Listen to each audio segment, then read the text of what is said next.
The Dodgers are at Coors Field tonight, and Los Angeles can attack Kyle Freeland from both sides, while Colorado has to beat Roki Sasaki's primary weakness. Freeland starts for the Rockies, with Sasaki going for the Dodgers. The projected Dodgers lineup does not hold the stronger traditional handedness edge, but Freeland has been much more vulnerable to right-handed hitters, and several Los Angeles bats fit his actual pitch weaknesses. Colorado gets plenty of left-on-right looks, yet Sasaki has handled left-handed hitters better than right-handed hitters and can lean on a splitter that limits damage. Los Angeles is priced at -186, and the run total is 11.5. The price is substantial, but the matchup points the same direction. The Dodgers have more ways to create damage, while the Rockies need a narrower part of Sasaki's arsenal to fail. Freeland's 6.3 ERA and 1.44 WHIP tell you traffic and damage have followed him throughout the season. The sharper concern here is how that damage takes shape. Right-handed hitters have punished him considerably more than left-handed hitters, with harder contact and much more power. That brings Andy Pages directly into the matchup, because Pages owns the split advantage against the side Freeland has actually struggled to retire. The Dodgers do not need every left-handed star to dominate the left-on-left matchup. They can let Pages attack the split, then use Shohei Ohtani and Freddie Freeman against pitches they have handled well, regardless of handedness. Los Angeles can pressure Freeland through both lineup construction and pitch recognition. His most used four-seam has allowed a .686 slugging mark. Freeland also leaves his primary pitch around the middle of the zone too often, so hitters are not being asked to chase premium velocity or cover a difficult location. That is dangerous at the top of this Dodgers order. Ohtani has slugged .811 against the cutter, while Pages has also produced real damage against the cutter and brings the favorable split. Freeman lacks that same handedness edge, but his results against Freeland's main pitch shapes keep him relevant rather than neutralized. Freeland can still change the pattern by burying his softer pitches below the zone, and his recent outings show he is capable of giving Colorado length. But if he has to live in hittable areas, the Dodgers have several answers. Sasaki presents a different problem. His 4.5 ERA leaves room for Colorado to score, but his 23.1% strikeout rate gives him a better escape route than Freeland has.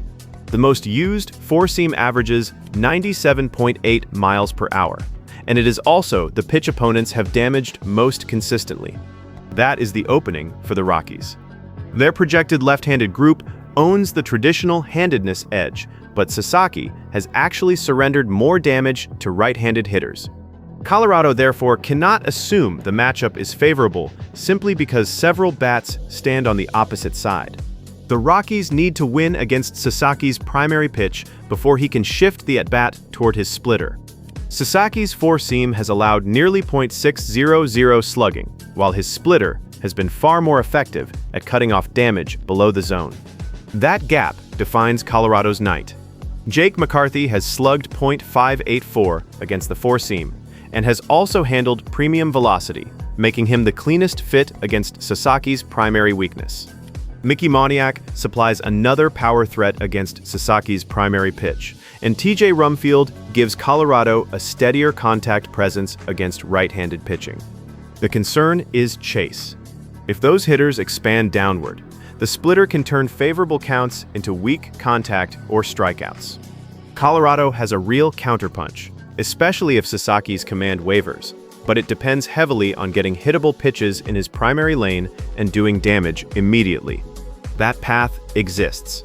It is simply less forgiving than Los Angeles' path against Freeland.